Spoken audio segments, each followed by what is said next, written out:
Зарим сошиал орчин гэдэг бол нэг талаараа маш давуу талтай, нөгөө талаараа маш хор хөнөөлтэй зүйл байдаг. За тэгээд энэний нэг жишээ нь одоо юу вэ гэхээр хүмүүст ажиглагдж байгаа дайлангуяа монголчуудад ажиглагдж байгаа зүйл маань юу вэ гэхээр маш олон бараа бүтээгдэхүүний спонсорд бичлэгүүд явдаг. За тэгээд тэрэн дээр хүмүүс нь шүүлтүүргүйгээр бараа бүтээгдэхүүнийг худалдаж авдаг, бие махбод дээр хэрглэж үздэг.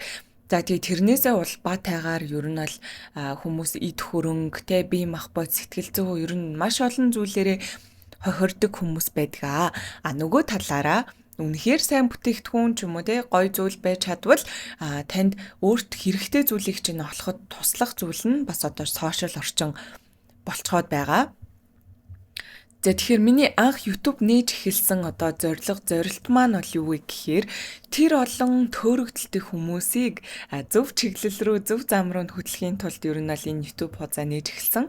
За тэгээд YouTube-ээ би бол өөрөө бүх бүтээгдэхүүнүүдээ аваад туршиж үзээд хамгийн гол нь үнэн бодит зөвөөр та бүхэнд хүрэхийг зорддог шүү. Тэгээ тийм болохоор миний өмнөх бичлэгнүүд ч гэсэн бүгд би яг өөрийнхөө мөнгөөр худалдаж авч та бүхэнд яг ийм бүтээгдэхүүн ийм байд юм байна гэдгийг та нарт хүрэхийг зорьсон байгаа. Цаашдаа ч гэсэн хүргэх болно.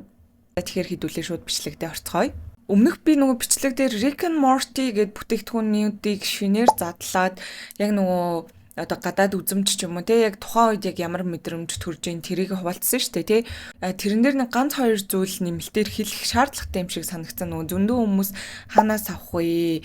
Хаан зарагддсан бэ гэж асуусан учраас ганц хоёр нэмэлт мэдээллийг 2-7 хоногийн хугацаанд хэрэглэсний үндсэн дээр хэлхэн зөв юм байна гэж би бодоод оруулж байгаа шүү. За энэ бичлэгийг.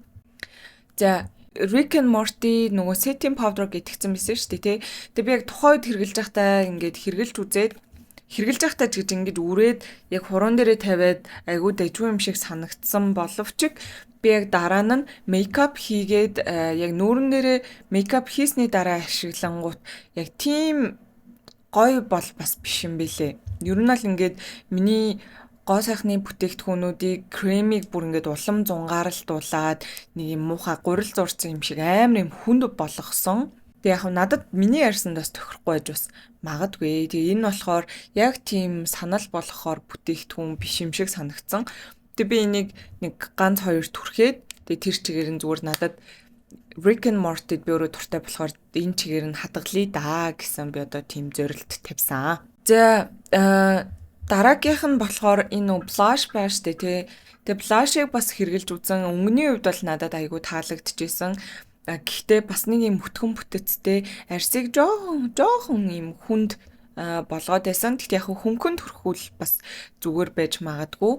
Би чинь болохоор яг ингэж нүднийхээ доогуур тэгээд ерөнхий нэг юм айгуу гоё их тавих сонирхолтой байдаг учраас надад бүр ингэж айгуу тийм тосрохог, хитрхи тосрохог тэгээд тэр нь бас нэг юм жоо шингэж өгдөггүй юм шиг санагдсан шүү. Гэхдээ би бас сайн мэдгүй байна. Яг тохирдог хүмүүстэй бас тохирдог л байхаа. Тэгээд яг хамгийн дайжгүй таалагдсан гэвэл надад энэ глосс хамгийн их таалагдсан. Би ер нь л өдөр тутамдаа хэрглэж байгаа өнгө нь надад аюу сайн зөгсөн гэх юм уу. Тэгээд чихшиллийг ч гэсэн бас дайжгүй өгсөн. Тийм ч юм уу биш. За тийм ээ. Тэгэхээр та хэд бас сонголтоо зөв хийгэрэй гэж хүсмээр байна.